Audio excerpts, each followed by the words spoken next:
This is Guardian Radio, your station for up-to-the-minute news, intelligent, interactive, and engaging conversation. 96.9 FM.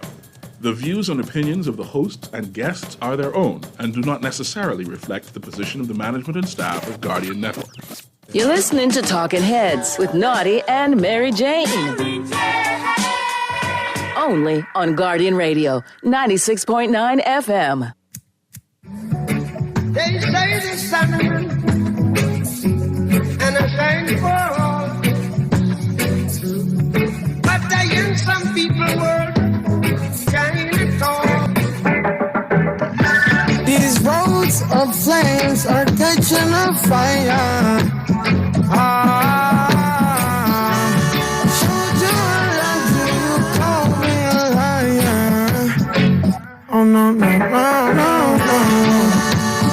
Tell me where you Talking Heads with Naughty is brought to you by the Bahamas Out Island Promotion Board, Burger King, the Cancer Treatment Centers of America, the Cleveland Clinic, the Fincastle Media Group, Fine Threads, First Caribbean Bank, Janae's Uniform Center, John's Department Store, Jerkers Wild, KFC, Naughty Johnny's, Percy's Island Games, Prince Masters, and Tropical Gyros. I've been hoping that we all get along. Roads of flames are catching a fire. Showed you I love you, you called me a liar. Give God the thanks and praises. I've been on my own, but we ain't never left alone. And if I'm telling you the feeling is right, well, this won't take too long. And when you're feeling alone, you can call my phone. Is there a better way to go? Teach them something before they lose their soul. Oh, no. Freedom is the road. Oh, no. Coming in from the cold. Not to sell it is worth more than gold. And guiltiness will catch them in the end.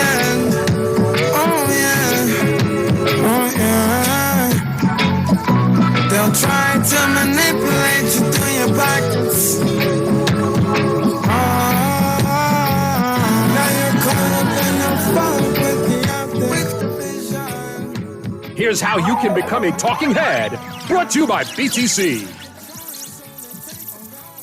You got it locked and loaded to the Wednesday, June 19th edition of Talking Heads. Your boy, Naughty and your company, along with Mary Jane, right up until 6 p.m. Pearlie will be chiming in the 5 o'clock hour to talk sports, but it's Wednesday, so here comes MJ. What's going on, MJ? Hey, Naughty. What's good? It's a Wednesday, so you know it's time to do what we do. So, hopefully you had a great week going so far, but we got lots to talk about. It is an open line Wednesday. And we're going to let everybody chime in. Here's how you chime in. Phone lines are open in New Providence, 323-6232, 325-4316, 325-4259. Toll free in any one of the Family Islands, 242-300, 42300-5720. Text lines powered by BTC, 422-GR96. That's 422-4796. Stream us live. Take us wherever you want to go. GuardianTalkRadio.com. That's GuardianTalkRadio.com. Cable channel 969, BTC Flow channel 612. That's how you get it in. That's how you get it on for fresh news, smart talk all day, right here at Guardian Radio 96.9 FM. MJ, we got lots to talk about, man. You see the headliners, and the headlines was blazing up the pages of the Nassau Guardian. I think it's time to get into that right now. It's time for Headliners. Everything that's making headlines in the 242. Brought to you by the Fine Threads. All right, so here's what we got blazing up the pages of the Nassau Guardian, MJ News and Views of Madison since 1844. Big headline. Glad to know that the former Prime Minister, Mr. Hubert Ingraham, is doing well. Doctors removed the blood clot from the base of Ingram's brain, but he seems to be in good spirits and released from the hospital today. And I'm glad to see Papa, that's good news. Out and about and getting where he needs to be. Seemed quite coherent, quite in good spirits. Very candid with his reply, you know what I mean? So seems like he's in good health. And hats off to all the doctors that did a great job on that, Dr. Keith, and of course, Dr. Dwayne Sands. Right.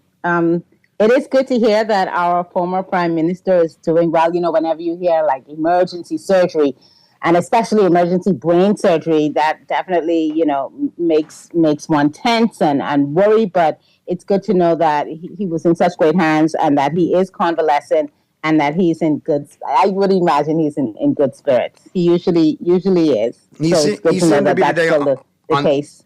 On the footage that I saw with him exiting the hospital, he seemed in good spirits, in typical Papa spirits, Right, exactly. All right, here's another headline. Davis Grand Lucayan will likely be sold very soon.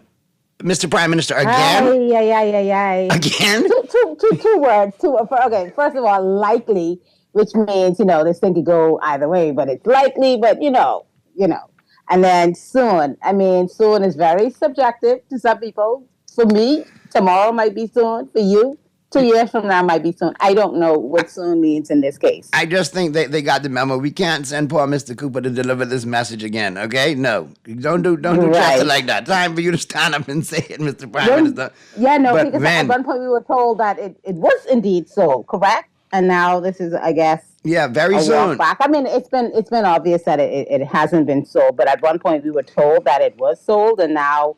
You know what this reminds me of? This very soon. You remember when we were small, we used to watch the Smurfs, and the Smurf used to go walking, and it'd be, are we there yet, Papa Smurf? Soon, Smurfs. Are we there, Papa? Right. Papa Smurf? Soon, Smurfs. Are we there yet? Soon, Smurfs. Right, because soon is kind of subjective. So we'll see. I mean, it's been so long since we've had any movement or even conversation on this. I'm very surprised that they're even saying this much about the hotel. We get told these things once, that there's no follow-up, and then we have to try to piece together what's happening. They say soon. We'll see what soon means to the government. All right, here's another one. PM won't say proposed ratio of Bahamian versus foreign workers on new hospital. Is this another 80-20 split? This is such an unforced error on the behalf of the government, particularly during the budget presentation. This little aside about, how many workers will be foreign, how many will be Bahamian, that's working on this proposed new hospital. I don't understand why the government can't just tell us, what is the proposed ratio right now. It could be subject to change. They may still be in negotiations, but I'm sure that they have some idea. The thing about it is getting any little bit of information out of this government these days seems to be like pulling teeth. And it's sure people get frustrated about, these pronouncements that they make because it's always something said and then no follow-up. And even getting the most basic information is a struggle. What is the big deal? Just tell us. It's going to become reality at some point. Just tell us where we are right now. And if you're still in negotiation, then you can mention that too. But what is the big deal? And when you have cases like this, people tend to assume the worst. And I don't blame them. Because if it's a good deal, you should be touting that like you tout other things that you consider good deals. So I don't know why there's this hush-hush, lack of transparency you mean around. like that BPL deal, 100% for 40%, but it's not sold, or it is sold, or it isn't sold? But that one? I mean, so many about such things that the information should be readily available. Nobody believes that at this moment in time, the government doesn't know what the proposed ratio is. So what is the big secret? And you've already announced the hospital. You've put it out there. So you must be past this stage of your negotiations. Come on. And you know what I'm about to say? This screams for the need of a Freedom of Information Act and a Procurement Act that's actually exercised and enforced. Because if those are in place, we get these kind of answers up front. And finally, MJ, before we get to the break, exports decreased 44% in the first quarter. That is kind of sobering right there. Yeah. And now we've got these headlines, plus we need to talk about the purchase of an airplane. We got this coming out of the House of Assembly we need to address. And so much more to talk about. So we'll find out what everybody's buzzing on the flip side of the break. We're going to get to the break. Caller, I see you. You'll be my first call out of the break where we hit the buzz. All brought to you, of course, by John Shoes, which is coming up on the flip side of the break as the Wednesday, June 19th edition of Talking Heads with Naughty and Mary Jane continues right after this.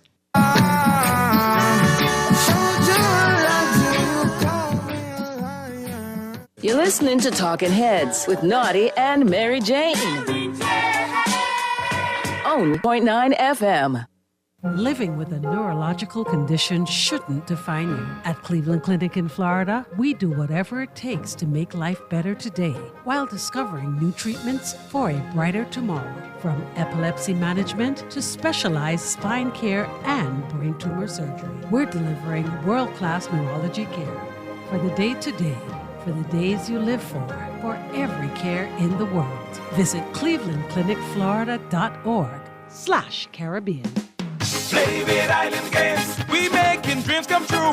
Play with Island Games. We paying more out to you. Don't mind the noise in the market. You getting cash in your pocket. 'Cause Island Games is spicy and spicy is tradition. So when you play Island Games, we putting Bahamians first. Guaranteed to pay. Island Games. We like them other jokers. We've been here from the start. From the bike to computer. Island Games. We can make your dreams come true. We playing with Island Games. Is it a burger? No. Is it pizza? Come on, man, it's KFC. Whatever the crunch this is, it's delicious. New, the Kentucky Chizza Sandwich. Crispy chicken topped with marinara sauce, mozzarella, and pepperoni. Order your Chizza Sandwich now at kfcnassau.com. It's new and it's radical. KFC, it's finger-licking good.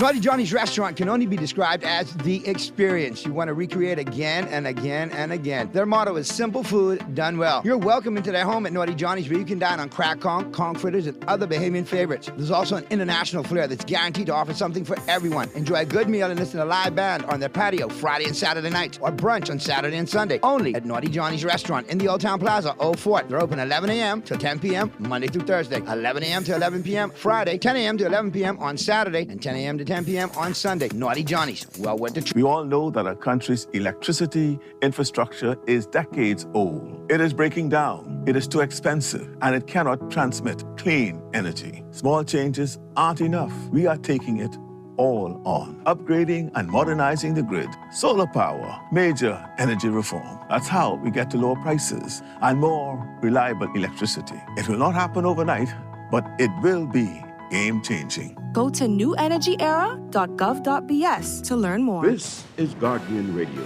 96.9 FM. Fresh news, smart talk, all day. It's time for the buzz. What are you buzzing news? Back at you right here on the Wednesday, June 19th edition of Talking Heads. Naughty and Mary Jane in your company right up until 6 p.m.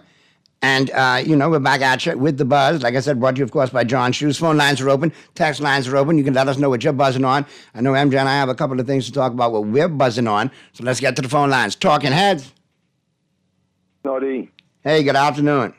Okay, good. I just here listening to you and the madam, Mary Jane, I think it is. Yes, sir. I mean, listen to what I can repeat what she was saying in terms of trying to figure out how could the government make decisions and not provide transparency. People asking questions, they aren't answering them. That relates to government business. You're talking about spending taxpayers' money, coming in, budgeting these allocations with no explanation. They're spending the money, and then when people ask you what you spend the money on, you have no idea, or you have no response. I mean, I think about private office, private practice, private employment, and nowhere in private employment this behavior occurs. Okay? And only in public office. And they're trying to figure out why is that acceptable from intelligent Bahamians? Because I don't want to talk to the averages. I want to talk to intelligent Bahamians today. You know, we who know better, how are we not able to lead this revolution and get people fired up to see corruption be put in end? And this dispensation and generation, A41. Yeah, brother. You know, that's what I'm saying. And we've been seeing the same movie over and over and over again for all our lives. At the end of the movie, somebody in a red mask or a yellow mask will show up like Freddy and Jason and Friday the 13th, and here we go. We suffer again. You know why I run, Naughty? You know, my first time I run, I was 35. Okay. I run independent. Okay. I know, but and that showed a lot of courage, and that showed a lot of intestinal fortitude, and it showed where voters were going from back then where they are today. They want another option, but they need viable options, and maybe independent candidates may be a viable option moving forward. Could I suggest this? Okay, you don't have the PLP and FNM at 50 years. 50 years. You look at the report card. Today's report card.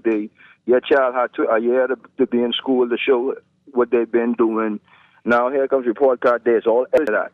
You know exactly that. Okay, Johnny, you ain't do no work.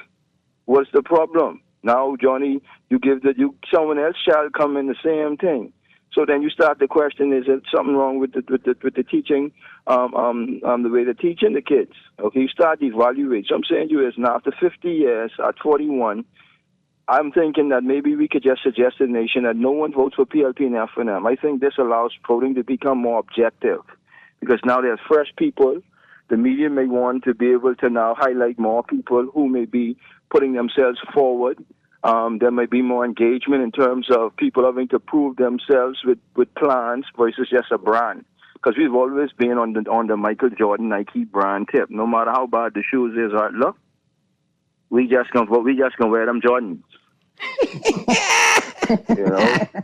Whether you're marching your corn or not, whether you toe you can't walk, you got to sit down on that at the party where you get Jordan on your foot, you look good. You won't wear them Jordans, and so my suggestion to being people is, hey, let's give new people a chance to go and open the book for the first time, and now who might be eager and hungry to work. Because when you've been working for a long time and you get on that job for the first day, you're the best employee. Couple months later, you ask a question or two, you got a problem.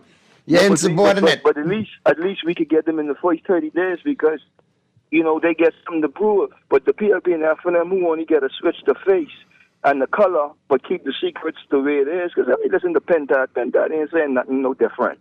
He's still talking income tax. He ain't talking no relief. He ain't pushing no power into the people's hands. He ain't talking about no community level banks. He ain't talking about favorable loans for people who may be in the need of it. He ain't talking about helping people market their business. Here's the deal, and I don't want to cut you short, but the phone line's full, and I got to get to the other calls. But guess what? I know Tada's coming on with a crew of independents. I'm going to link you two together, so when she comes on that show... I know Tada. We have to link. They know we so we'll make sure I get you on, too, because we obviously going to have this as a platform for independent candidates as well.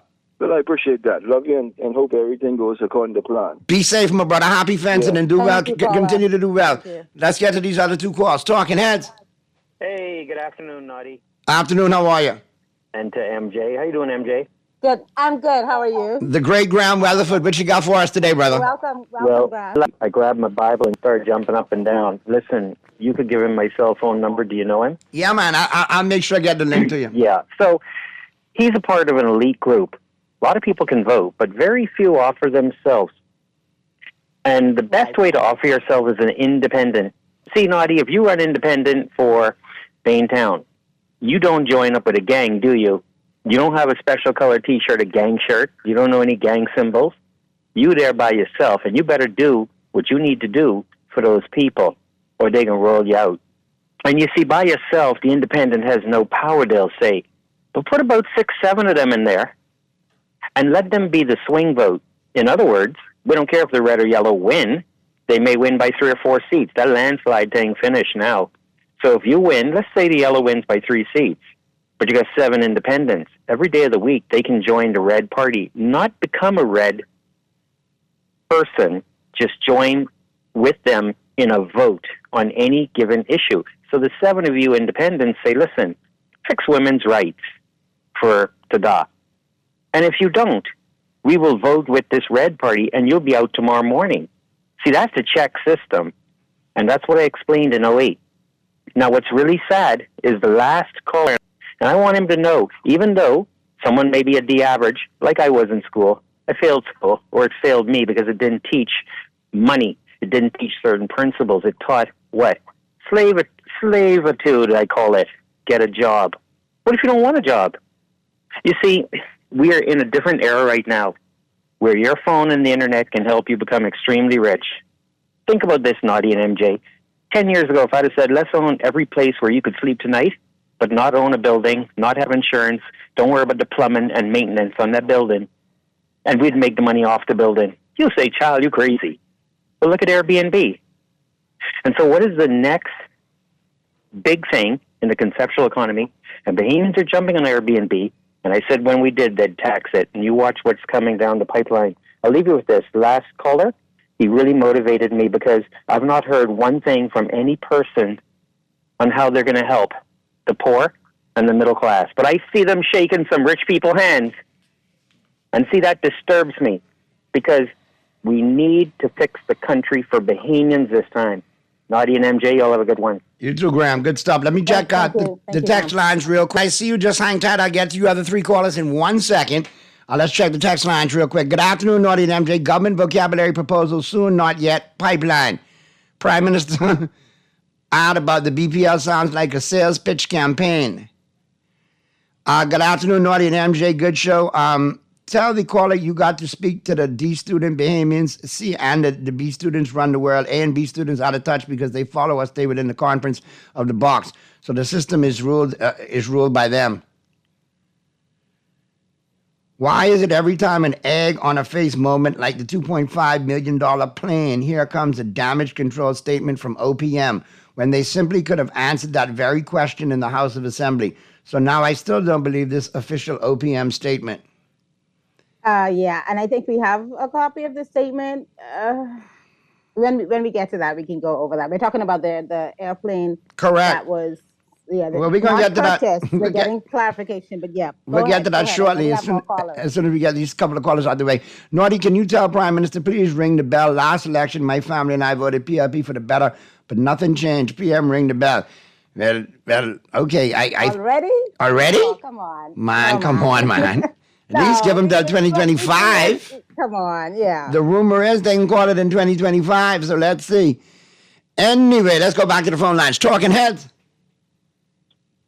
Good afternoon. Afternoon.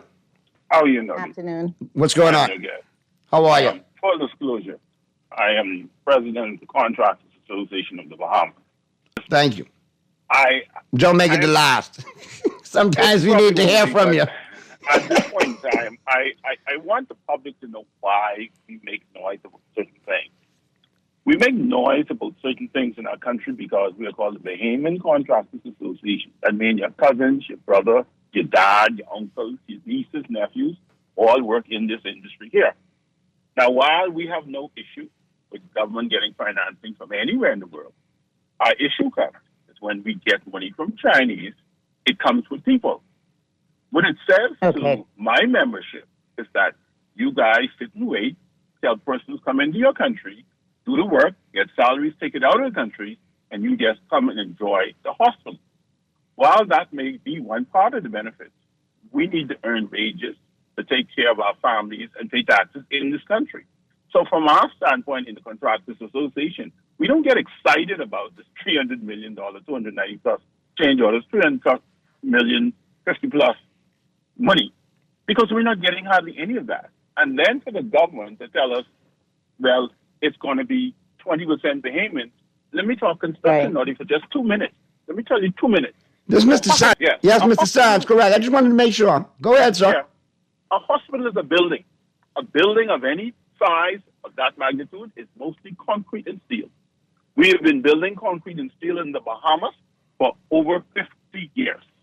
What they're bringing is persons to do the same type of work Bahamians could do day in and day out. Specialized stuff in a hospital, I can understand.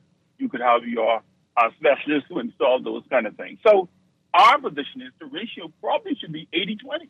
80% Bahamians and 20% Chinese. But again, Bahamians are never given an opportunity in these kind of arrangements to give an input. So all we do is we could complain, and that's what we do. We complain about the fact that we don't believe it's something that had to be done this way. We believe we could have done it differently. And so when the public hears the BCA complain, it's not against the project, it's not against the government. It's the fact that I represent, and we represent, Bahamian families who work and earn their income in construction. So when we hear about work that takes away that opportunity, it's something for us to be concerned about. That's it. Mr. Sands, thank you for calling. We really appreciate you calling, particularly on this issue, which of course you and your association would have expertise on. I'm just curious. And I appreciate that. Was your association, the Bahamian Contractors Association, consulted in any form on this particular project with the hospital? Zero consultation. They don't even consider the fact that we could have some specialized knowledge to offer to the project. Not even considering the fact that, let me say this before I go. The largest contractors in this country who do over $1 billion, almost $500 million by themselves, are members of the association. Right. They didn't even consider asking, could we have participated in the funding? You didn't have to get all the money from China. Right. Not even a consideration. And we have members who finance projects in the hundreds of millions by themselves. Not even considered. My goodness. You've made some eye-opening points this afternoon. And so when the politicians come and tell you, but they're all about this and that, and we saw it low and high, and we couldn't find anyone, only the Chinese, that's not absolutely true. I dare them to prove that. That's not true. All right, Mr. Sands, I really appreciate you calling as well. And listen, now that you've broken the ice, you're now a friend of the show. So when I need anything construction related, I will be calling your name. So it'll be like a bat signal, and you want to write back in, okay? There we go. Call me anytime. Thank you so much, man. Greatly appreciate it. All right, let's get to the other phone lines. Talking Heads. Talking Heads. Turn your radio down for me, please. Yeah, we'll do that. Yeah. Good afternoon. What's happening? Good afternoon. Yeah, Naughty. Hey, what's going on? All is well. Look, I only call in concerning the first caller, which said that the two government been in for 50 years and ain't do nothing. Naughty, you need to correct them when they speak like that. That's a matter of opinion because, I mean, they're entitled to it. Even though it's a matter of opinion, it's a misleading opinion. And we should correct people like them so they wouldn't be speaking like that. And he want to be part of the government by being an independent candidate. He's speaking like that. Anyhow. But that's up to you as vote. I can talk to you during the sports hour. I only want to call in to correct the young man that, and he only 41, and that's what he can say. The two of the parties, major parties, been in for 50 years and they ain't do nothing. But that's the whole beauty about having a debate and dialogue. You know, you got point and counterpoint. I mean, but you're entitled to your opinion and he's entitled to his. Yeah, wouldn't you agree? I understand what you're saying. Because you know, some people feel a certain way about LeBron, and you all know how I feel, right? Well, hold on. We can talk sports later on. 5 o'clock, brother. 5 o'clock. I can see you then. I can look for the call. All right, bro. Be safe. Listen to you and LJ. MJ, yeah, man, for sure. And we'll finish listening to you all. And then we'll talk some sports later on, God's willing. All right, I got you at 5 o'clock, brother. All good. Okay. Let's get to the other call. Talking Heads. Talking on GNN. What you got for me today? Boy, if I tell you what I got for you today, you might talk it. I do your guess. No problem. MJ. See, what you're supposed to do. Hi, good afternoon. The caller just now called for you to correct somebody else, another caller. And then I call in to correct him. You see? That's why I let you all correct each other and I ain't getting it now. Go ahead. Exactly. See, because since the Lyndon Oscar Penland has done what he done with NIB and the police force and the defense force and all of those things, no other prime minister technically did anything that would affect each and every Bahamian. See, that's what legacy is all about. When you put something down, every Bahamian, born and yet unborn, will benefit from it. You understand? Because I ain't never waking the hotel. So that ain't nothing for me. You understand what them other prime ministers do? So you got to correct him too. The only person really got serious legacy in the town when it comes to affecting each and every Bahamian was Sir Lyndon Oscar Penland. All right, now, Naughty, I call, maybe you and your guest could explain as to why we need this plan, but I ain't nothing would make sense yet. All right, 1 second. You know, we're going to get to the plane. They released a statement that plane wasn't actually purchased for $2.5 million. Apparently, that's what they spent to refurbish it because this was a plane that was already confiscated by the Royal Bahamas Police Force. So we just keep listening. As soon as we get through these calls, we will get to the statement released from the office of the Prime Minister. Okay, thank you very much, because I'll be listening, but, you know, interest. All right, Gia, then be safe, man. Good to hear from you, bro. Be safe. Let's get to the other. Naughty, Go ahead. Naughty, I also wanted to say this because there was a little bit of back and forth about, this caller said nobody did nothing and you can't let them say that. I just wanted to say that when I hear a person say, oh, well, this one did nothing, to me, it's hyperbolic. It's a bit of hyperbole. It's very similar, since I believe that the caller that wanted to correct the original caller, to me, it sounded like they leaned to a particular way, but it's similar to when the MP from Grand Bahama stood in the House of Assembly and basically said the FNM did nothing. And we all know that if you really got down to the nitty gritty, as a matter of fact, I think that was a particular line of attack that's been repeated a couple of times during this budget debate, that the former government had 5 members of parliament from Grand Bahama. They had a minister, I think they said 2 former ministers of finance, and they did nothing. Well, we all know that it's not that they did absolutely nothing. Their leader was in Kalani. He wasn't in Grand Bahama, so they had this. Hyperbole. Sometimes when people make these statements, they exaggerate it to drive a point home, and that's what I think the original caller was doing when he said, well, they did nothing. I think that's what he meant. So we try not to nitpick every little point. And so the callers feel free to express their opinions, because I think that's what's most important on this show, which is hearing what every Bahamian has to say, all of our talking heads out there. Oh, let me get to this text. This is a good one right here.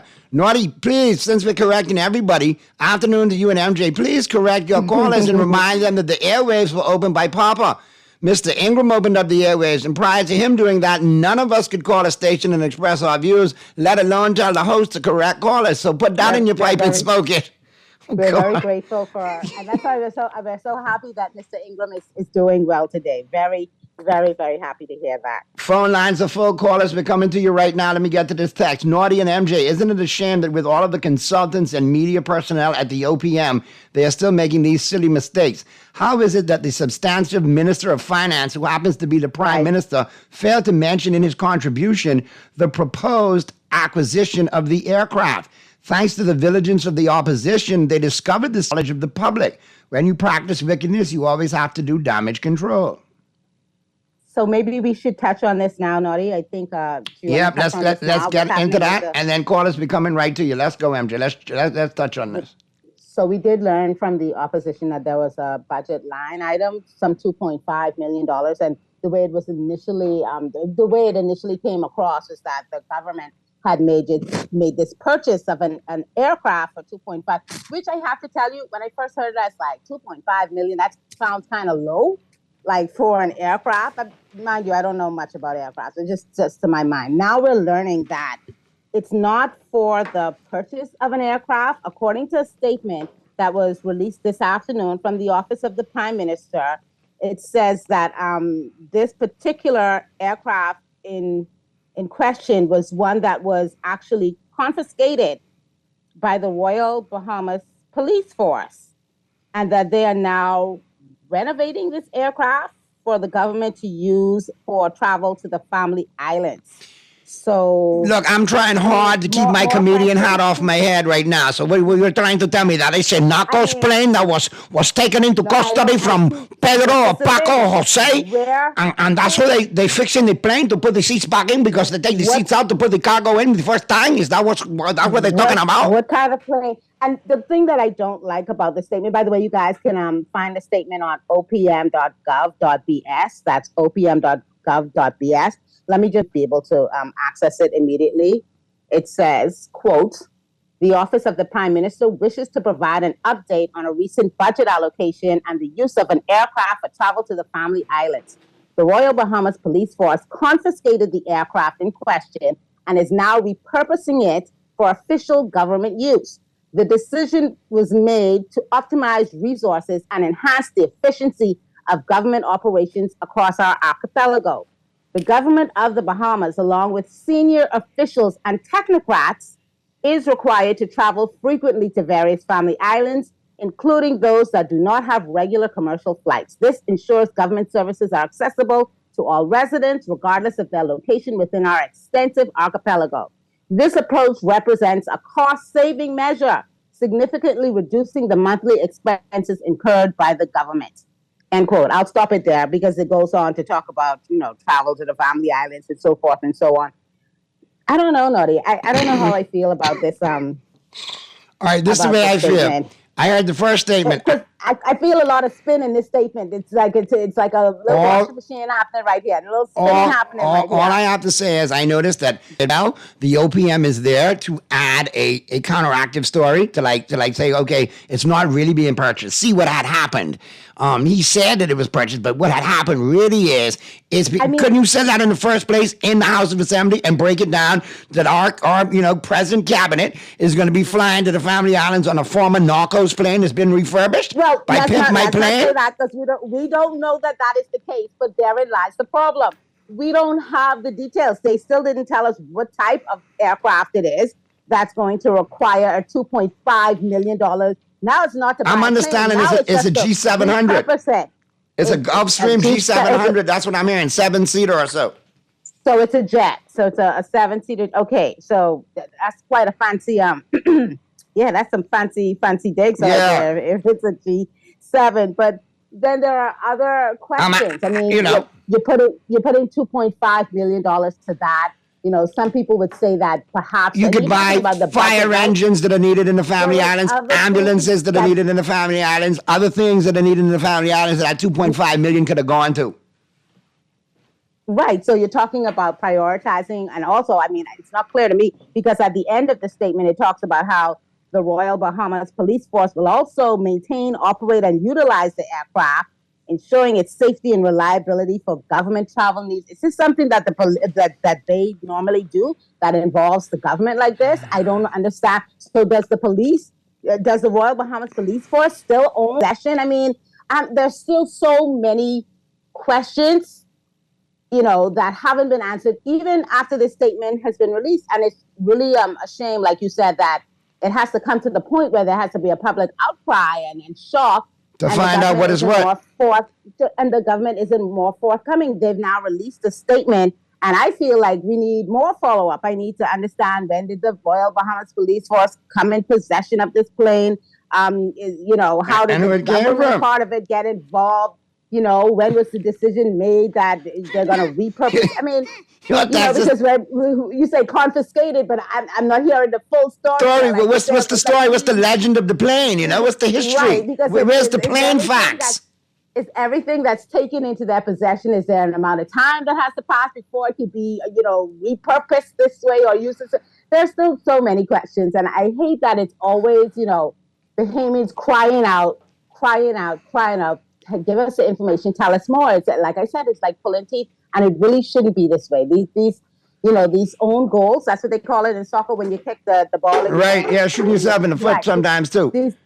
These own goals should not still be happening at this point. Like I said, I think they have us there. And more precisely, the Prime Minister was asked about this, and in the People's House, that's the opportunity. That's the best place to just, right. Give us the information. Perfect. It should have happened there one time, but let's get to these phone lines. 4 calls on the line. Lines are full. Let's get in there. Talking Heads. Yes, good afternoon to both of you. MJ, I finally get to, every time I hear you, I always like MJ because she brings it the way Naughty tries to carry it. Let me tell you, speaking of carry it, you want me to tell you what you can carry? Go ahead, see, Alan. But friends like you, who needs enemas?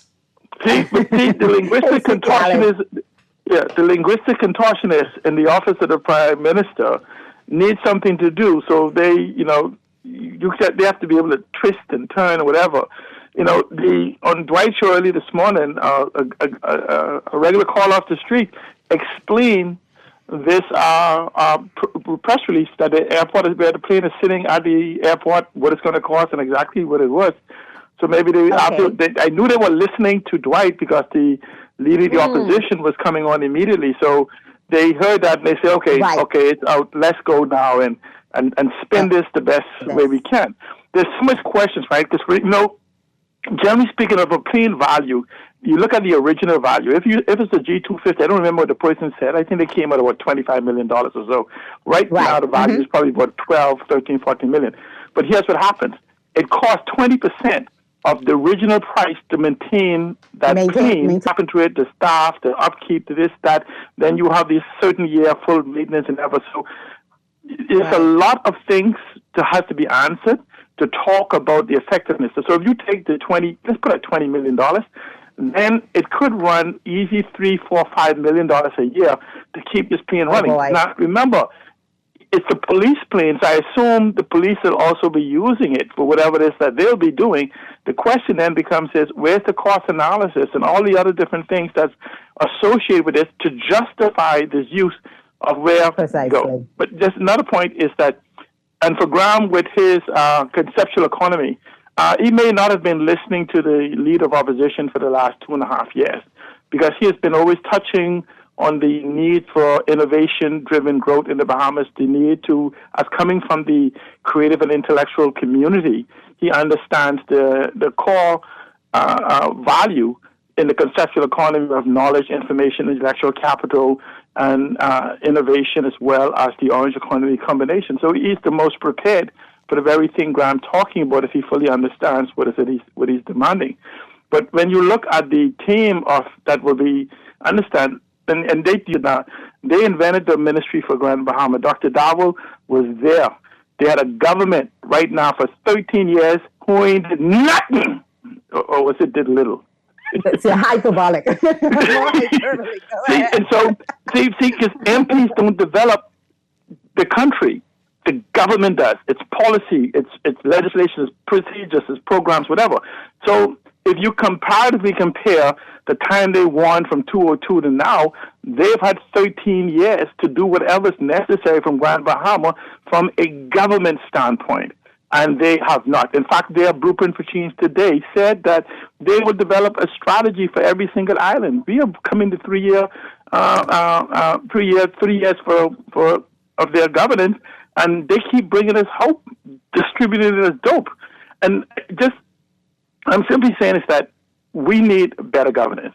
And unequivocally, and I invite intelligent dialogue from the government and for those who want a better Bahamas, that to talk me down from believing that Michael Pintard leadership of the Free National Movement is the next great step for the digital economy, the orange economy, the AI economy, the blue economy, the aquamarine economy, fintech, all of these different things. And I'm sure as he continues to talk, now especially as he's been reconfirmed as the leader going into the next election, you will hear more of it. But you will not you'll not just hear ideas, whatever. I honestly believe, and I'm sure I'm going to try my best to work along with him as well as the others. You will hear the who, the what, the which, the when, the where, the why, and most importantly, the how. And guess what? You will not have to wait till the election to begin to utilize the policy positions he put out there, because a lot of them does not depend on governance. They depend on Bahamians' awareness. Appreciate you, man. Yeah, we appreciate you, C. Allen. Hearing those ideas. Thank you so much, C. Allen. All right. Thanks a lot. Call lines are full. Callers, we may have to go over a little bit to placate you all in the 5 o'clock, so relax, we'll get to you. But let's try and get as many in as we can right now before we get to the break. Talking Heads. Next one, Talking Heads. Talking Heads. Okay, I see what's happening today. They back to busy lines and drop in. War Room listening. Talking Heads. Let's get to the next one. Talking Heads.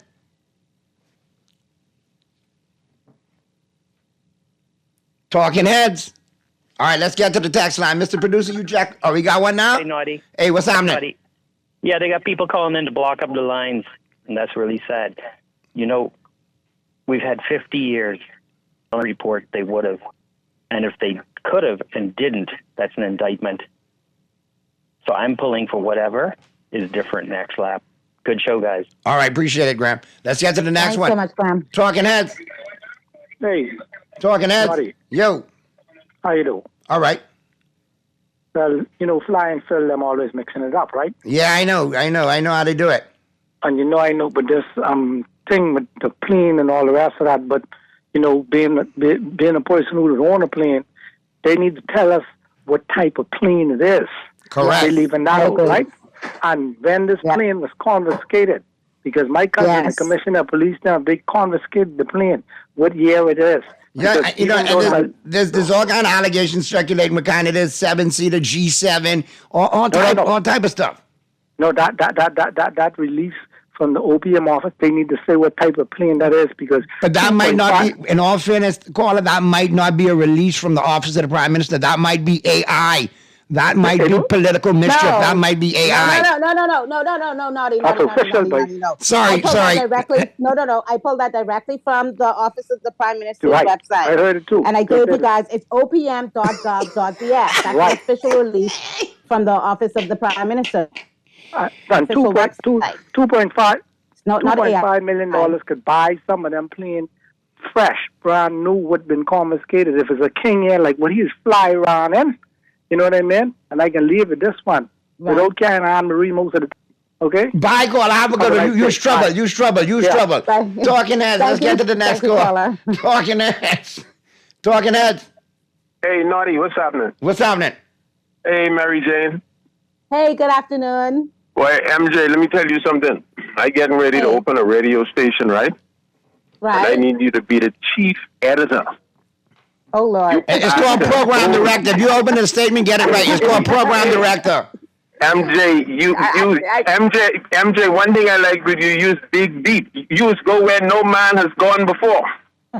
So you Star Trek now then, okay. Use big beat, man. Thank you so much for the information, MJ. Just listening in. Thank you so much, caller. We appreciate your Mystery call. Dolphin, I'm sure we'll hear from you at 5. You know how mystery go. Let's get to this last call. Talking heads. Yes, sir. This is Naughty little Amy that might try to get through you. It's already be so long waiting. Well, Sparky, listen. It's a sports now, so I got to call you back on sports now. No, we can open up a couple minutes into 5 o'clock before we get to the sports. So call me back right after the news.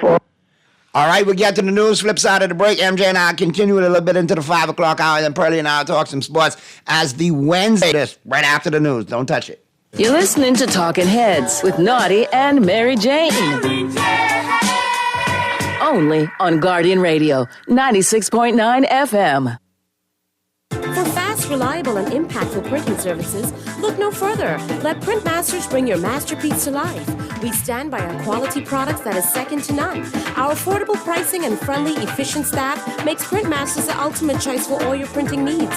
We can deliver any type of printing services, from banners to booklets to business cards. You name it, we can print it. Let Printmasters bring your masterpiece to life. Located in the Nassau Guardian Building, telephone 302-2361. Cancer Treatment Centers of America is now City of Hope, creating one of the leading cancer care and research networks from coast to coast, providing more of what you need. More locations means more care closer to home. More specialists means more expertise. More research means more breakthroughs. More advancements means more treatment options. And more options means more hope. Learn more at cancercenter.com. Is it a burger? No. Is it pizza? Come on, man, it's KFC. Whatever the crunch this is, it's delicious. New, the Kentucky Chizza Sandwich. Crispy chicken topped with marinara sauce, mozzarella, and pepperoni. Order your Chizza Sandwich now at KFCNassau.com or at your favorite KFC, and it's radical. KFC, it's finger-licking good.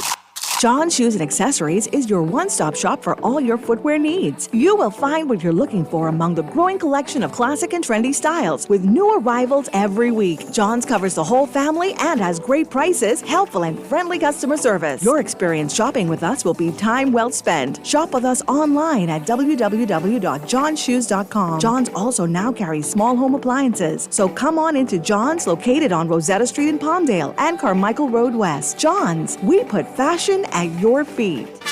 Happy Independence Bahamas! Let's celebrate 50 plus 1 together with a unique Janae's Uniform Center Independence print, dry fit polo or t-shirts, ribbons and pole bows in black, gold, and aquamarine. Janae's special family package includes buy 2 adults and 3 children Independence polos or t-shirts and get 15% off. Outfit your staff for a special Independence dress of week or day with a different design. For more than 30 pieces of Janae's Independence polos or t-shirts, get up to 25% discount. Janae's Uniform Center, Chesapeake Road, Independence Selections. Choose your favorite and celebrate 50 plus 1. Restrictions apply.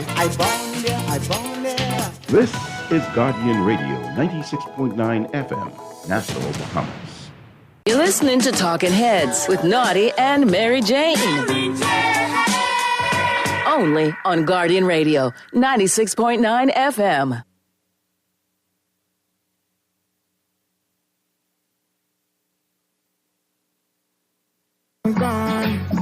I've been feeling for your love so long. We can praise God in the moonlight. Talking Heads with Naughty is brought to you by the Bahamas Out Island Promotion Board, Burger King, the Cancer Treatment Centers of America, the Cleveland Clinic, the Fincastle Media Group, Fine Threads, First Caribbean Bank, Janae's Uniform Center, John's Department Store, Jerkers Wild, KFC, Naughty Johnny's, Percy's Island Games, Prince Masters, and Tropical Gyros. Showed you I love you, you called me a liar. Give God the thanks and praise. I've been on my own, but we ain't never left alone, long. And if I'm telling you the feeling is wrong, relax a little, friend, this won't take too long. And when you're feeling alone, we're back at you on the Wednesday, June 19th edition of Talking Heads, Naughty along with Mary Jane and your company. All right, MJ, we got a couple of calls to get to, a couple of texts to get to, and wrap up that hot first hour. Let's get to the phone lines real quick. Talking Heads. Hey, Naughty, I had to call back this GNN. What's happening? I give everybody a chance to talk about this plane, right? That's why I asked all the questions. Explain what's happening. So let me explain, Raymond. Election coming up, man. Because all the other stuff they say about this plane, he ain't making 1 ounce of sense. Elections coming up. So GNN, okay, I can read between the lines on that one. Oh my goodness. So, okay. Elections coming up. And Ray fixing himself for whatever, however it could be. Okay? GNN, that's what you're hearing in the hood? That's what the Ghetto News Network saying? That's what on the ground. And one other caveat before I go. What may be in the pipeline for Bahamas here? I go on that one. Oh, God. Yes, that's a lot. Talking Heads. Talking Heads. Good afternoon, Donnie. Hey, what's going on, Sparky? Yes, Sparky calling back. I just wanted to, all due respect over the holiday, over the weekend and everything, because Donnie, give me a minute there for a little while, because I remember some things some people said to us when we were young people growing up. And I know you must have heard it. Remember one time when fellow was a politician, came up running for the House, running to be elected, came and told us they come from Abaco, Bedford, and they never had nothing, wasn't looking for nothing. Mm-hmm. You never remember that statement? I vaguely remember it. Yeah. Well, I remember saying, because I grew up in the valley, and I ran the valley when they started campaigning to go into politics. That's when they was PLP. Come from Abaco, Bedford, never had nothing, wasn't looking for nothing. Move up from one, become a lawyer, this and that, end up in the House of Assembly. Move from PLP, go on to F&M, end up becoming Prime Minister. Now, all due respect, I ain't got nothing against nobody when you get a red shirt or you got a yellow shirt. But when you don't go and do this and get to where you are now, you're on the mountain top now. You've been to the mountain top. You build one hospital and you brag with what you spend to build this hospital. Excuse me. All right, Sparky, call us back when you catch yourself. I know you were trying to get a point across, but it sounds like you're having a little, little difficulty. Bad connection. So let me grab a couple of these texts before we get out of here, MJ. Good day. This is exactly why we don't trust the PLP. Always have to pull a tooth to get the truth or full story. Remember the BMW? Look at what's going on in BPL. Bermuda Gate always seems sneaky. Naughty, as far as the aircraft goes, this morning on Dwight's show, it was alleged that it was a King Air 260. I have to go study up on aircrafts now because I have no idea about, what's the high-end plane, low-end. I have no idea. But obviously, it's something we all need to learn about because we're buying or we're repurposing planes now. So, yeah. Naughty and MJ, this makes no sense. How much money do they spend on a monthly basis to fly 7 people around the Family Islands? Even if they have to overnight somewhere, who's flying for what and on what schedule? And what is the monthly cost to staff, clean, fuel, buy parts, service, repair this plane? The train needs to release something that makes sense from the OPM. all very relevant questions because, of course, and especially if this is a very high-end aircraft, like I say, the statement was released, we still didn't get all of the detailed maintenance costs. You know, if they, and that's why I just don't understand why, particularly when you have to go back and give information because you failed to do it the first time. I don't understand why you don't take that opportunity. You know, the folks over there in communications, the minister himself, our prime minister, Mr. Philip Brave Davis. I just don't understand why we can't, if you have to go back and correct, give us all of the information then. It's no point dragging this out, leaving more questions out there, you know. All right, and we got the final phone call coming up, so let's grab that one. All right, so let's grab this one. If this Sparky calling back, let's try rapid Sparky, and let's get Sparky out of the way. Talking heads. Yeah, Naughty, this Sparky. All right, what you got for it? Rap for me real quick, Sparky, because you're breaking up. When it comes to our hospitals, and we brag that we build this new wing of the hospital and everything, that happened during Mr. Ingram's time. The last time I remember Mr. Ingram getting sick, he went out to Life at Key Hospital. All due respect to Mr. Ingram and politicians, but when they get sick, they run off to Florida. No, but hold on, Sparky. Now. You got to make a point because I know of this prime minister, of our current prime minister, who, when he was under the weather, went to receive medical treatment from his daughter, who's a brilliant doctor in the States. So what's your point? No, the point is, we got this big, beautiful thing called the PMH up there, where they tell us, the low-class people, like, do we go to PMH? But when they get sick, they go to Life at Key Hospital, they go to Doctor's Hospital. If something had happened to me, as a Bahamian, would spend all this money out to somebody, they still getting pension and everything. Can I get the same services at Doctor's Hospital that they could get? Can my family get me there if I got a brain problem? Can they rush me to Doctor's on Life at Key? How come they don't go to the PMH? All right, Sparky, the next time you talk to your good friends in this administration, ask them the same question, all right? Now we got to get to sports. Let's get this last call in, and let's get to sports. Talking heads. Hey, Naughty, hey, MJ. I just want to ask a very interesting question. Good afternoon. What's happening, Jeff? And again, Right, condolences, Jeff, to you and the family, man. Keeping you in our thoughts and prayers, man.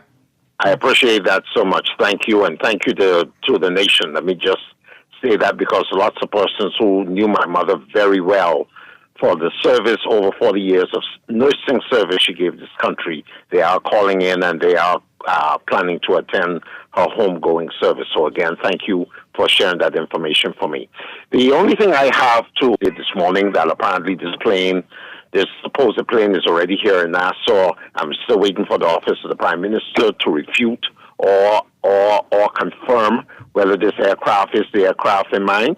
Secondly, more than anything, we know aircrafts is something, especially with me being in the aviation field as well, having a full understanding of aircraft.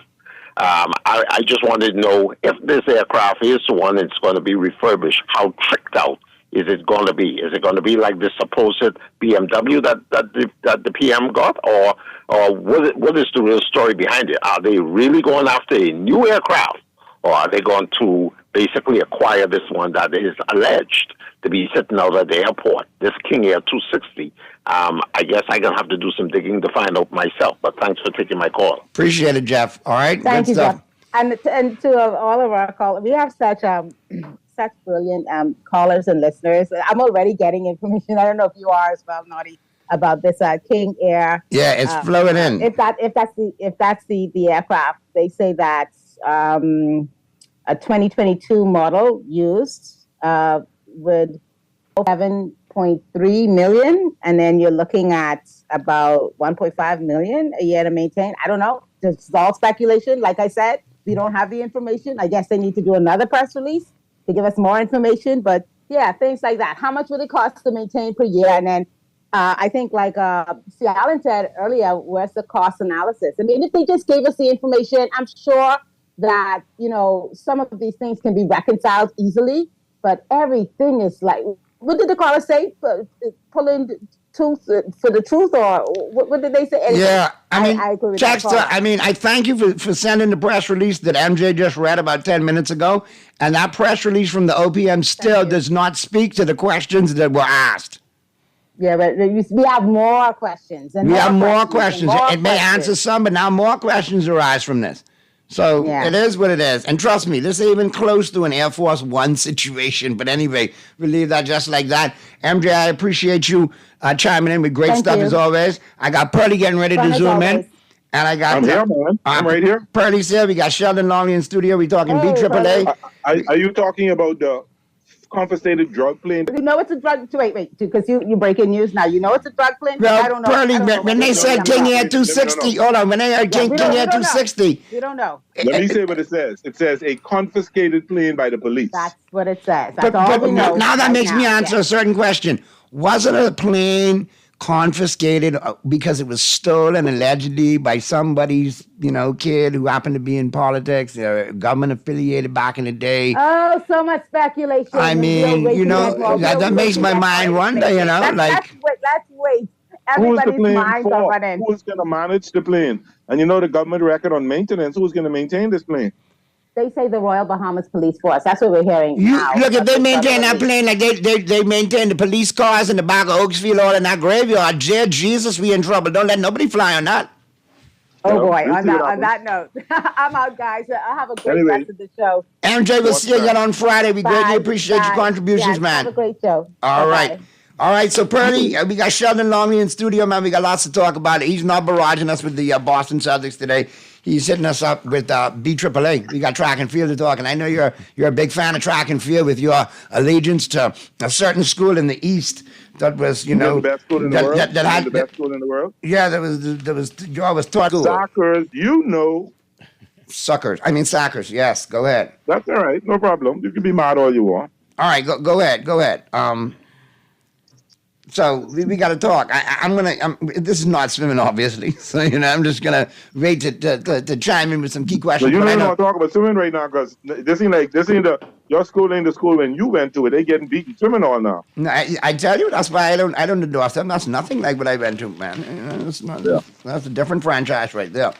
But anyway, let's talk BAAA. Sheldon, good to see you. Welcome back, man. Big team, big squad. You got a lot of opportunities. Hey, man, thanks for having me. It's always a pleasure to be here, Naughty. Good day to you. Good day to Pearly. Good day, Bahamas. Hey, bro. And then after we talk BAAA, we got to talk national men's basketball team, too. So you ain't going nowhere time soon, Sheldon. That's so you know. But there was an article that kind of disputed what Skidaboo said yesterday. Yeah, and there's some new additions to that squad as well. But let's talk track and field first and foremost. So what you got for us, Sheldon? Hey, guys, it's all about the BAAA Kids Athletics Junior and Senior National Championships. It's going to be held next week. June 26th to the 28th. That's Wednesday to Friday at the original Thomas A. Robinson Track and Field Stadium. Everybody is coming down. All of the top athletes in the Bahamas. Athletes are coming back. Shawnee Miller-Weber is going to be here. Stephen Gardner is going to be here. Devin Charlton is going to be here. Charisma Taylor is going to be here. All of the Bahamas top athletes are going to be here. So we're just asking for the Bahamians to come on and support these athletes. This is the road to Paris, right? Remember Paradise to Paris? You can't get to Paris unless you come to the Bahamas. Right, so right now we have about 6 athletes who qualified along with the mixed relay team. We're trying to probably get another 10 to 15 more qualified. We're looking to field a very large team heading into Paris. And this is the meet to come out and help these athletes get to Paris. So we're just looking for some fantastic times and performances. And how big do you think that contingent might end up being? Because, in addition to track and field, don't forget, we have and I'm preaching to the choir on this, we have a strong field team as well, too. The field category looks like they have a chance to do some big things. Yes, indeed. As a matter of fact, we already have, I think, 3 athletes who are qualified in the field events. You have Rima Audubon, who's qualified in the women's javelin. Charisma Taylor, she's in the quarter for the women's triple jump. She qualified in the hurdles, but she's in the quarter for the women's triple jump. And we have some other field athletes who are very close to qualifying as well.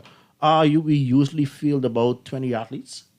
From track and field for the Olympic team. The Olympic team in total is normally about 25 to 30 athletes. I expect it to be on the same.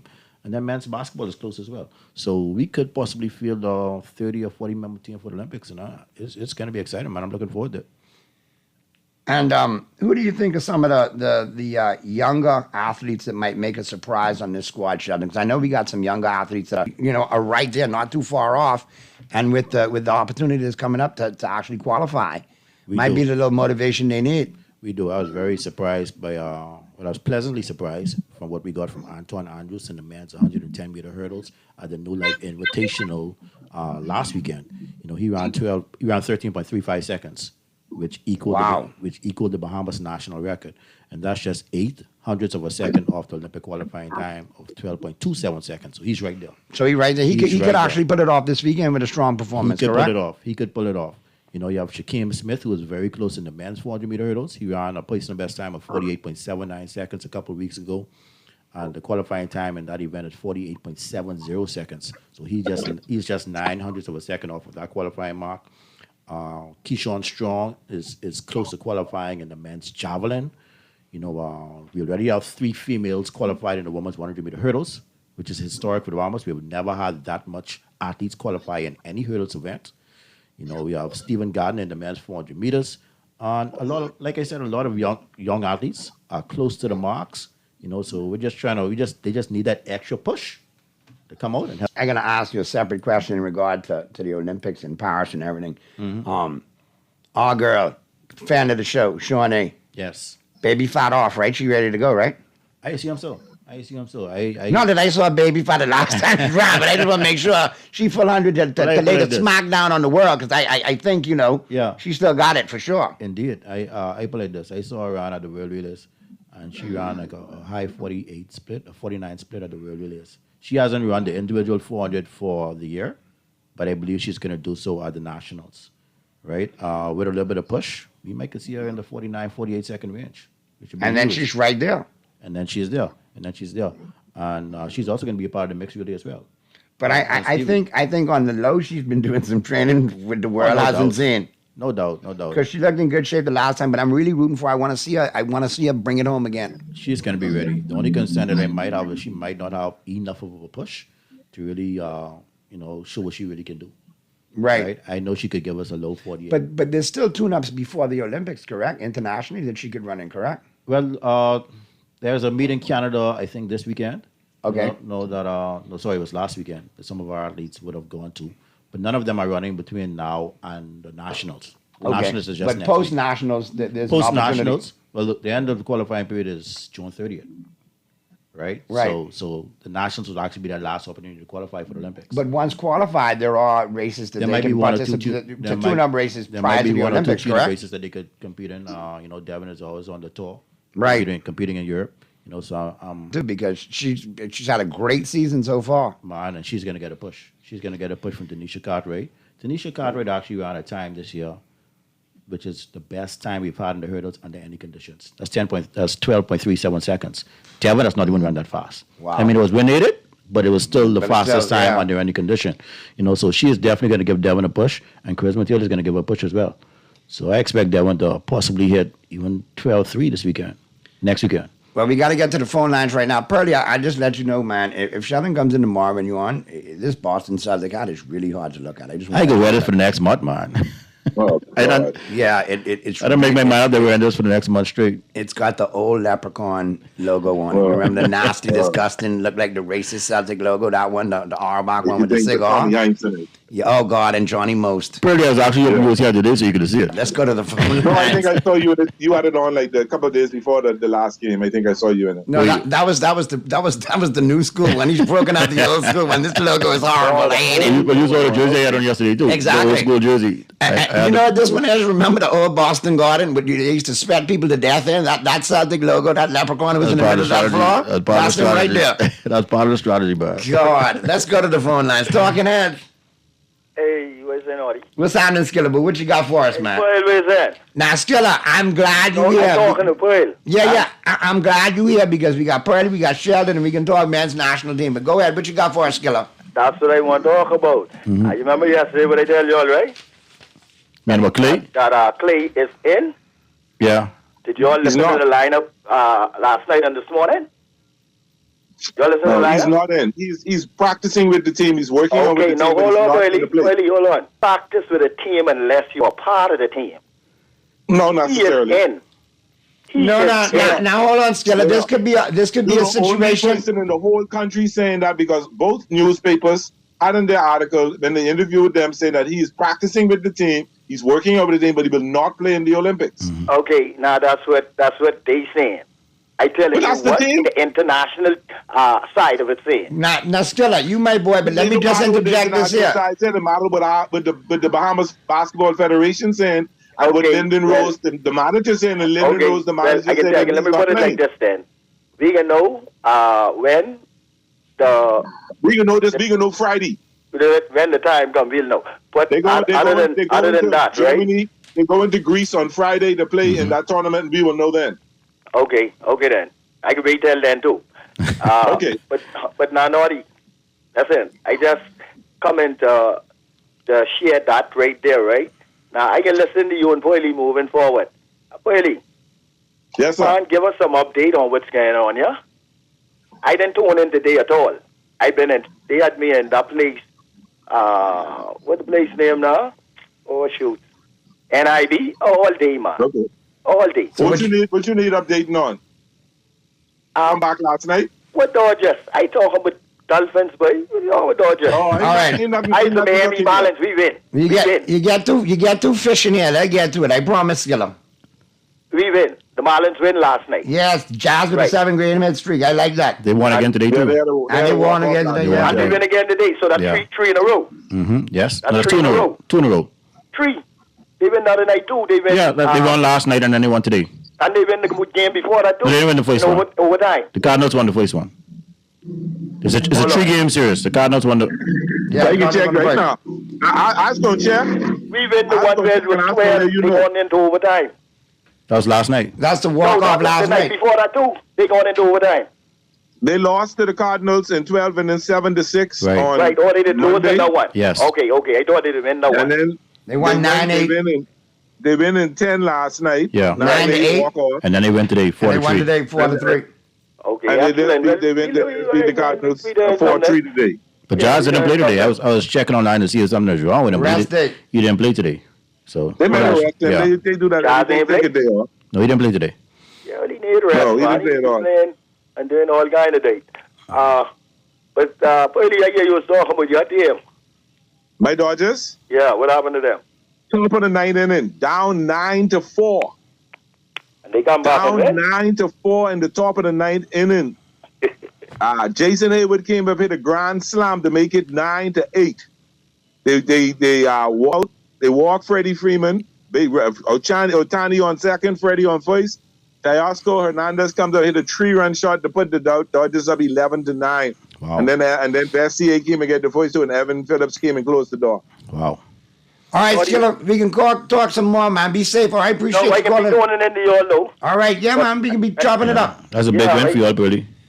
That's a huge win. Yeah. Buehler gave up 4 runs in the first inning, couldn't get a man out. Just want to revert real quick back to Team Bahamas, though. We got the Mobley twins that are. You don't want to talk about my Dodgers, but that's okay. Go ahead. No, we could go back to the Dodgers. I don't mind that, but there's a point I wanted to make earlier that I don't want to slip. I think Clay and the Mobley twins are actually practicing in Texas to get the team ready. I saw one of the Mobley brothers there. Yeah, I don't know if Evan is there. Now, I don't know if, these guys have Bahamian roots and so on and so forth, but maybe not for this squad, but moving forward, there'll be opportunities for these guys to be on the squad and they can do what they need to do. But I think just as Team America takes on, teams of professionals and collegiate, some of the top tier collegiate players and the remainder of the professionals to make it a practice session, and they get a run and a burn before they go international. I think this is scrimmage. You got yellow jersey, you got blue jersey. I mean, and I was wearing both, so I saw Isaiah Mobley practicing with the team. I didn't see Evan. I don't know if Evan is there or not.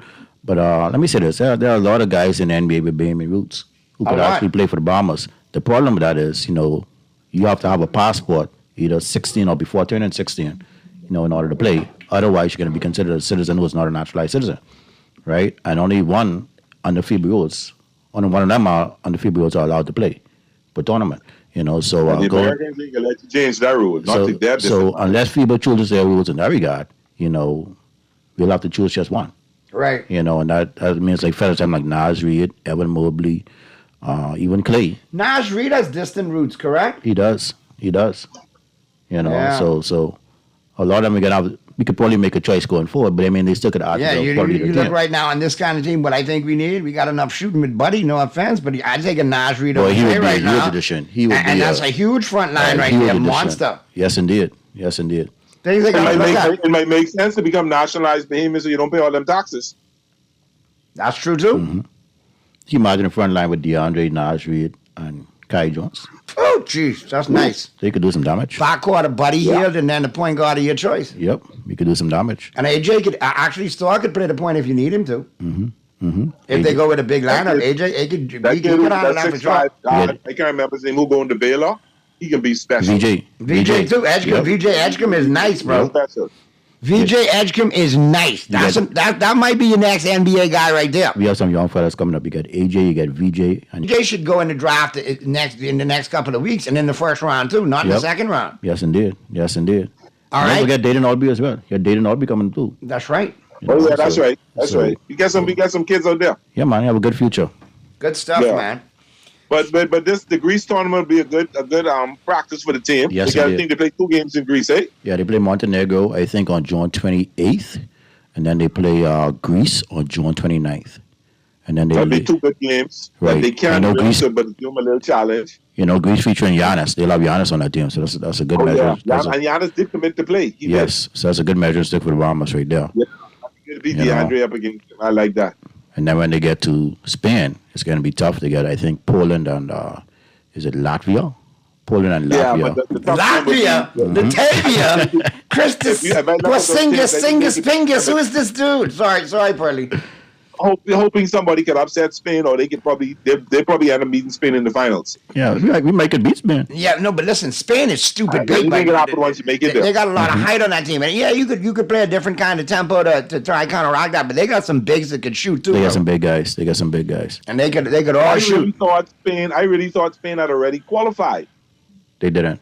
Okay. The big teams didn't qualify for the Olympics, you know. Yeah. I mean, because basketball is so widespread now with the talent all over the place. Argentina, who would have thought that Argentina wouldn't have been out in the mix? Yeah, Argentina's not even there. Argentina was getting old. They wasn't getting nothing. Yeah, they're getting old, but they still get some talent. No, but Freddie, they got some young dudes who playing in Europe and in college in the U.S. that they could have fielded the team. There's no reason why Argentina could not have fielded a competitive team. No, they fielded the team. They just didn't qualify. That's my point. The competitive portion of it. You know, they could have fielded a team that could have qualified and been competitive. But on the point that I'm making about the talent being everywhere, did you have a chance to look at Team Canada? Shy Glorious Alexander. Canada is going to be tough. Yeah, they are going to be tough. They get Wiggins coming off the bench. That's how tough the team is. Canada's going to be in this tournament. Canada's already qualified for the Olympics. Who are the 6 teams in the tournament? Tell the public. You got Poland, you got Spain, you have us. I think Latvia is one of them. I can't remember the other 2 at this particular time. I'll have to check. You see? Okay. But we're in a group with Poland and Latvia, I think.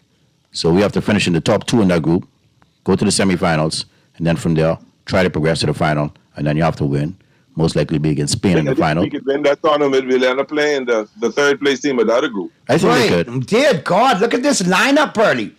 Kyle Alexander, Nikhil Alexander Walker, R.J. Barrett, Trey Bell Haynes, Kem Birch, O'Shea Brissett, Dylan Brooks, Luguens Dort, Zach Edey, Melvin Ejim, Shy Glorious Alexander, Mafundu Kabari, Andrew Nebard, Kelly Olnick, Dwight Powell, Phil Scrubb, Thomas Scrubb, and Andrew Wiggins. They got about at least 8 pro NBA players on that team. 9 easy. The Americans ain't got no put. The Americans got to come play, and they ain't like they walked through how they walked through the last. Hey, I want you to believe Luguens Dort, Dylan Brooks, Shy Glorious Alexander, Andrew Nebard, Kelly Olnick, Dwight Powell, they would put problems on the U.S. squad, you know. They could bring the pressure. And Andrew Wiggins coming off the bench is a money scorer for them. Jamal Murray, too. Come on, look at that, bro. That's a nasty team. If you get in the biggest name, SGA. I said Shy Glorious Alexander. I said him a couple times. Wasn't Dylan Brooks in the Bahamas with Coach Yo this weekend? I don't know. I didn't see him. I saw a picture of him in one of the dailies that he was here with Coach Yo. Oh, I didn't see him. Could be. Zach Edey is an interesting name there for that Canadian team because that could be the 17th pick for the Lakers in the draft, Bernie. Who, Edey? Yeah. Yeah. I don't think it's a bad move. If you look at life after LeBron and you want to keep AD, Edey allows AD to move to power forward and still be flexible. And AD's more comfortable in the power forward position. That's fine. And then you put like a Hachimura at the small forward. That's a nice front line right there. That's I good would say defense, this: good rebounds. the game has changed so much. It's really getting away from the big post players who are slow. Correct. Into wing defenders and guys who can shoot the rock. The thing about Right? Edie Yeah, is but you he's still like need a rim protector because a lot of Yeah, people. you need a rim protector. No doubt You about need a that. rim protector. So I think Edie could be that rim protector. You don't have to rely on him to be no scorer. But if you slow and you get caught up top, how you get back off the pick and roll? But he's kind of like Adams, though. He plays good defense around the rim. He's a space eater in the paint. He blocks shots, and he's shown us now at the pre-draft camps. All of a sudden, he can shoot the three. I know, but if the guard breaks away and drives to the rim, Yeah. the defensive guard don't have to fall. The defensive guard could drop off to kill the wing, to kill that shot, the pass out, and then he still could reflect the ring. He brings a different dimension. Yeah, but Edie get pulled away from the rim. If he got in a stretch five, he get pulled away from the rim. Yeah, but that's where you have a good enough coach with the defensive alignments. You go to some zones and some different looks on them. You know what I mean? Boy, it Some can be traps. tough. It can be tough. I would seriously. But see, again, when you got dudes like a healthy Who Vanderbilt. you pick over Edie? Bronny? I look for a good wing defender or stretch five. Any of them going to be gone by 17. Any of the decent ones going to be gone by 17. But I believe he has the footwork, and I think he could grow into a stretch five. Edie could plug and play as a center right now. And he can pass, and the kid could pass. He's got some He was quality. like a man among boys in college. Played a year in basketball last year for Purdue. I think 2 in a row. You see how he reminds me of that big white boy who used to play for North Carolina. Which one? Which one? Tyler Hansbrough. Hansbrough or Shilcutt or who else? And we see he didn't part out well, so I don't know. No, but Hansbrough, him and his brother were in the league for a minute there. Yeah, but I mean, he didn't live up to the quality that. He was like a man amongst boys. He was dominant. Who, talking about Edie? He was far more dominant than he was. He is ready. Yeah, Tyler was dominant in college too. Yeah, but he wasn't dominant. Not like how Edie is. What do you see? We can see. You know, I wouldn't speak ill will on him, but I just know the game has changed. The game is moving away from that. Stay away from going from number 1 to number 8. So don't get too cocky. Say again?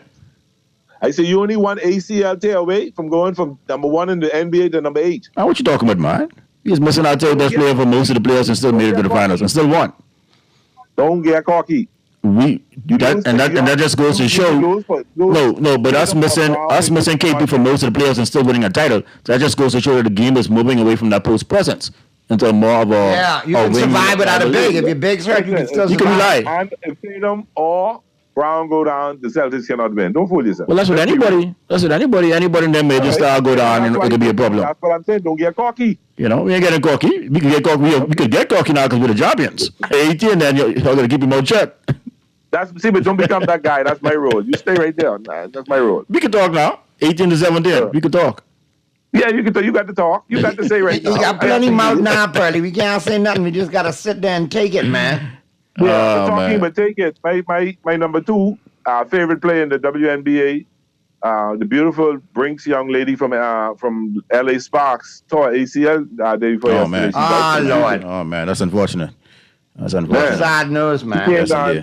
She took a drive to the bucket, and all I see is the knee buckle, and she went to the ground. Wow. But Sheldon, while I have you here, you know? Yeah. What's your take on this whole Caitlin Clark scenario? Do you think it's all Caitlin Clark, like some people trying to hype it on her? Do you think it goes toward that draft class that not only included her, but Angel Reese, Cardoso, and several others, and Cameron Brink, who we just mentioned, that has brought back some of the appeal to the WNBA? Well, I think it's all. Do you think it's individual, or do you think it's more of a collective? I think it's individual because the hype that she came into the league with, you know, the type of player that she is. And she hasn't really lived up to the hype so far. No, like she hasn't. Rossi said. She hasn't, but she's young. You know, I think she's going to be. But I think it's not just so. I think it's the others. And I can say this. I might get cussed because this be politically or unpolitically, whatever the right word is. It's not politically correct. They girls. They like boys. They give a different image. Caitlin, Cameron Brink, Angel Reese, they give a different image to the WNBA. And you think that's a major reason why she's hated in the league right now? Well, no, she's hated in the league right now because she got that the hue, the color hue of her skin, and they're trying to make her the Larry Bird of the WNBA and the savior to the WNBA. It's not just her. It's not just her. Yeah, there's so much pressure on the young girl's shoulders. It's the hype that Angel Reese brought to the game against her and beating her for the championship, and it's the way Chris Cameron Brink has the West Coast bubbling over. USC and UCLA and my girl Juju watching at USC. Hold on. Your girl is Angel Reese. My girl is Juju Watkins. I was just about to say, don't try to even go there. You and Angel stay in the corner, brother. You and Angel stay in the corner. I have expressed written consent from MJ that Juju Watkins could be my future WNBA player. So don't play with me. Bigger share because my you girl ain't sure nothing. You and Angel and a one-leg punch. Look here, don't make me start putting for Caitlin Clark, you know. Juju is my so. chick until she gets to the WNBA, then I gotta cut her off. You see Sheldon come? You see Sheldon come and say he like Cardoso. Okay, so everybody got a horse in the race. Y'all can have a horse in the race. I go wait. Juju coming in 2026, and that could be like a female mamba. She got 2026. She got 2 more years. I just let you all know ahead of time. Juju Watkins. She's not coming to 2027. She could come out either after 3 years or 4 for the WNBA. Because we spoke about this, and I pulled my half off the Google out and checked it out. She won't be eligible until 2027. But all she doing is giving Caitlin and Angel a 4-year head start. And when she get there, she could bust they behind. And that record, barring injury, you heard it from me first. Barring injury, that scoring record that Caitlin Clark got will fall to Juju Watkins. The reason why it may not fall because barring injury. She's not a selfish ball player. She gets a lot of assists. Yeah. She's not like Caitlin that pulls up. I can't see her putting up 30 points every game. Oh, no. 30 points every game. Listen, Juju averaged 27 last year with 8 assists, okay? Juju going to get it done. Yeah, but to get the record, she's going to average close to 30 going for junior and senior years. And she can do it because on that kind of team with USC, the way they give her the ball and the way they let her lead and the way they run the offense through her, yes, boy. It'll be tough. Well, let's see what happens if I can't remember the young lady's name, but there's a young lady who's supposed to be transferring there. And I think she transferred from LSU. I mean, and if she comes there, the ball can share up a little bit. I think you'll see. I think I know your man, Pearly. That's the next LSU guy you could put for, and you just leave Juju alone. That's all I'm saying. No, I'm just saying. I think Juju numbers will fall this year because of the more talent they're bringing on with her. Yeah. Not because the game in there, because it's got to share the ball. That's all. Yeah. Yeah. At the end of the day, when Juju hit the WNBA, she could be the business, bro. Yeah, but see, I saved something to bring up just for our good friend. What we call him, Mr. Who? Caitlin Who? What do we call him? Oh, no, but I just want to interject something. At the moment, though, I do have a horse in the race. I can't be unfair. My girl, INS, can cheer it up. You can't take nothing away from her neither. That Kobe endorsed, so I endorse her too. Yeah, she disappeared in the finals last year, though. Yeah, but boy, she could shoot step for step with Steph, though, and I don't think she's going to disappear this year. That Liberty team is very solid this year. Very solid. It's solid. They lost out last night. But 12-3 now, 13-3? 12-3, I think it is. I'm still second in the WNBA. 12-3, I think. Still second in the WNBA, but they have a shot. Between them and the Sun. They went in Vegas and beat the two-time champs on their home court. Yeah, something wrong with Vegas. You know what? I keep telling people, don't sleep on Vegas being 7-6 right now. When it's all said and done and they make the playoffs, Vegas going to be one of the toughest outs there is, period. No doubt about that. I like what the Sun are doing now. I think the Sun only lose one game. And they jamming right now. They still leading the league. And Jonquil putting up good numbers as well. They got two losses. They got two? So they just got one recently? Yeah. They 12-2. Okay. All right, I got a couple of questions for you, man, coming in off the text lines. Naughty, ask Sheldon and Pearly who they think will be the Lakers' next coach. Boy, a name came up today, and people trying to deny that name. I just saying that. Name from Detroit, dude that's got fired. Monty Williams? Yeah. His name came up, but some people saying that's not going to happen. I don't have a problem. So you don't think Monty would be a front runner over JJ? Yes, but Monty Williams comes from that Popovich coaching tree. He's was a great young assistant. He got dealt a boo-boo hand in Detroit. Come on, man. Listen. But you know one thing. The good thing about him is, played for him. Hold on. They played for him. But listen here, Pearly. They fired him after 1 year. He's got 5 years remaining, $65 million. Lakers don't have to pay him. They could pay him little or next to nothing if they wanted to, because he's financially stable. Yeah. I mean, they give him a decent contract. He's likely to accept it because he's still getting paid from Detroit. But again, and he comes with experience. JJ don't have no experience. And maybe he might be able to look at LeBron in the huddle and say, "No, we're going to run the play this way." I keep telling you, I prefer to have an inexperienced coach right now than these retreads we keep getting. Well, he still ain't doing nothing for us. What about JJ Redick though? It's clear he does his job interview on the podcast with LeBron. I'm not for that at all. You sound like you're trying to find a Joe Mazzulla in the pipelines. That's the only concern I have is this relationship with LeBron can be an issue, but it come down to a basketball mind and have an Well, understanding. here's a name that They were Hold on. Here's a name that I think would work perfectly in LA right now. And I don't know why the man has been blackballed or blacklisted. Mark Jackson. He's been blackballed around the whole NBA. I don't know why. Oh, I know why. He made a comment years ago about a certain lifestyle, and a la Tim Hardaway has been punished for it ever since.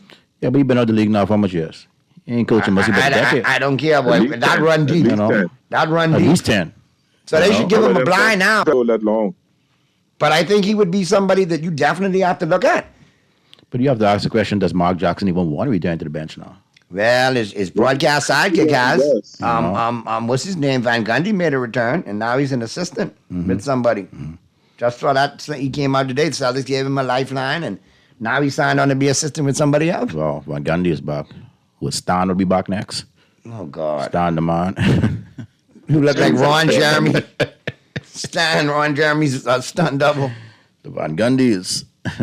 Well, yeah. Probably we got some picks to get to, man. We're gonna let Sheldon do the picks for us. Just before we go, Skitterboom want to know what's going on. There's nothing going on with the Dolphins right now other than the signings we made last week. You may see one or two moves in the NFL going over, and mostly contract extensions. So we're looking for Tua to get his contract extension. Did CeeDee Lamb get his own yet, Naughty? No, but we got some breaking news. The talks are picking up now. All right, so other than that, Skitter, all you can see is one or two, maybe extensions. You're not going to see nothing happening before July 13th when training camp opens. And it opens between, well, not all teams going to 13. I think y'all going to 13, Naughty, but then the rest open up like on the 16th and 17th. But Burley, all right. How do you feel about our new DC? He's going to bring a different type play. He's going to bring a more exciting type play. He's going to use Jalen Ramsey the right way. Instead of having him just play on the outside, he's going to line up wherever he needs to line up.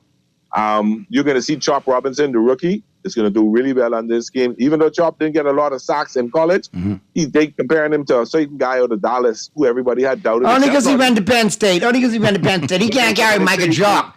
He's the knockoff version of Micah. I'm saying they're liking him to Micah, and they take him. Some people are taking him just the same way everybody thought that was a bad pick by Dallas, except you. You remember that? Yeah. Listen.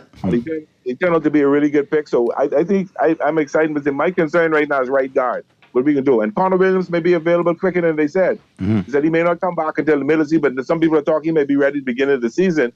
But it depends if Miami get enough. He may want $8 to $10 million, or will they pay him less because of the knee injury? But he has graded out in the last 2 years as one of the best centers. All right. What about Jalen Phillips and Bradley Chubb? Jalan Phillips, I hear, is recovering well. Bradley Chubb is that's why they made some moves they picked Chop Robinson, and they made some moves to Jeff because they're not certain if they're going to be ready for the beginning of the season. Right. They may not come back in November. Okay. Which is fine. They're fresh and ready for playoff run. All right, I got two questions for you all before I get out of here. First one for Sheldon, second one for both of you. Mr. Producer, if we have time, we'll go to that clip. If not, be good. Naughty, ask Sheldon why the BAAA Track and Field Nationals is being held on Wednesday, Thursday, and Friday of next week.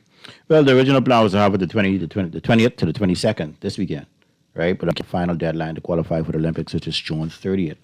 So we decided to move it back to next week, which is the 26th to the 28th. We were looking at Saturday, but Saturday was already booked out.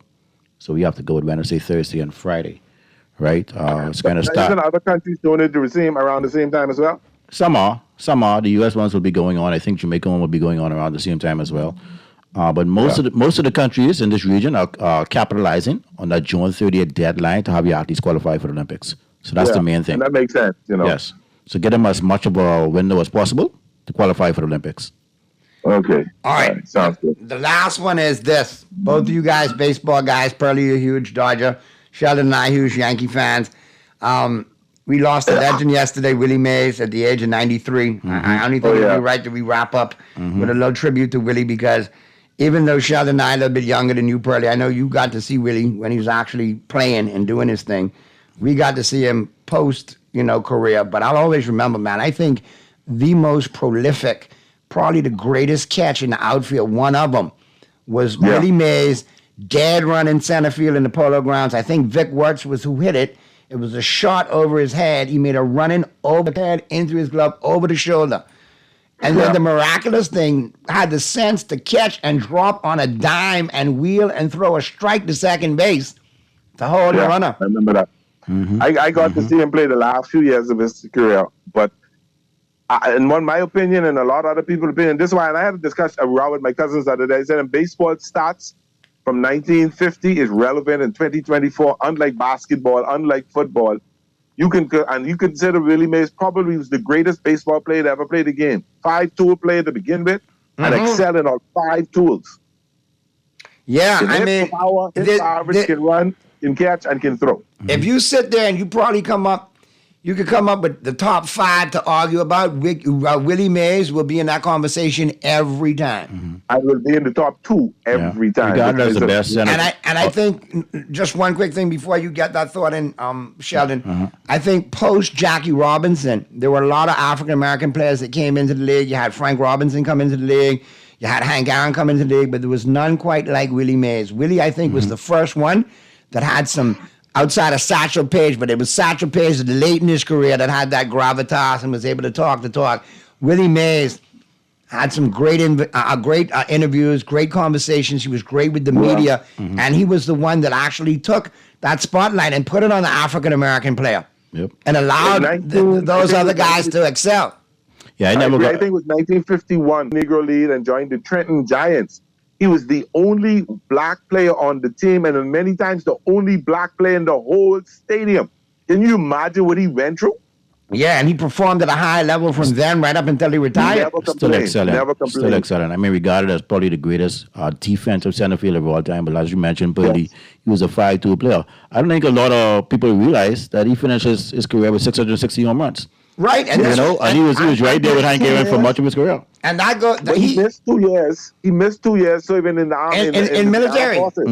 So he didn't play. If he played for those years, he might have been there. He might have beat Babe Ruth. He might have gone over 700. And Willie Mays had deceptive power. You didn't have him penciled like a Hank Aaron or a Frank Robinson.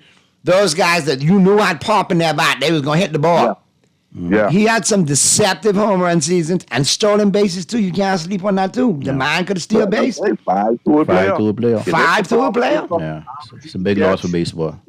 And he was a great ambassador post his career for baseball too. Everybody loved the Say Hey Kid. Everybody loved Willie Mays. Yeah, I saw some type of an article yesterday which is saying there's some talk about the over-the-shoulder catch being looked at as possibly in the new logo for Major League Baseball. That might be a great tribute, as there are.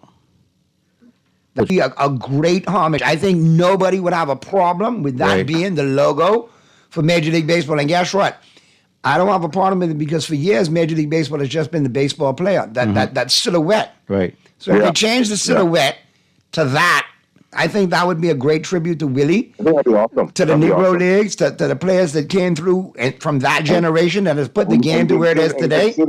Considering they now incorporating the Negro League stats within the Major League stats, so that's something that'd be great. Now, if you want to have fun and you baseball purists, you go look up Josh Johnson or Josh Gibson. Sorry, Josh Gibson, one of the greatest players in Negro League history, played for the Grays.